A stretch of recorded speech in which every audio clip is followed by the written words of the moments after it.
తనకు మాలిన ధర్మము మిగుల చెడ్డబేరము అని చిన్నయ్య సూరి సూక్తులలో ఉంటుంది. ఇప్పుడు ప్రస్తుతం ఒక పోలీస్ అధికారికి తన దగ్గరకు ఒక కంప్లైంట్ వస్తే ఆ కంప్లైంట్ మీద విచారణ జరపాలి, చర్య తీసుకోవాలి, అంతవరకు రైట్.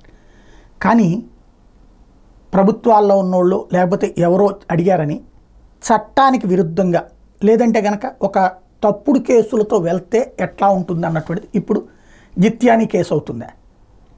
ఐఏఎస్ ఐపీఎస్లు ఇప్పుడు ఇందులో ఎరక్కపోయి ఇరుక్కోవాలా, ఎరుక తెలిసినే ఇరుక్కున్నారు.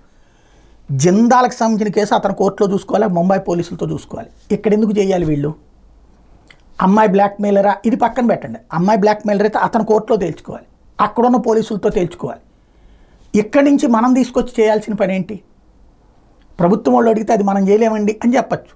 కానీ ఇక్కడ ప్రభుత్వంలో పెద్దల చేతన శభాష్ అనిపించుకోవాలంటే చెయ్యాలన్నటువంటి కోణంలో చేసుకొచ్చారు. ఇప్పుడు వీళ్ళందరికీ ఏమవుతుంది?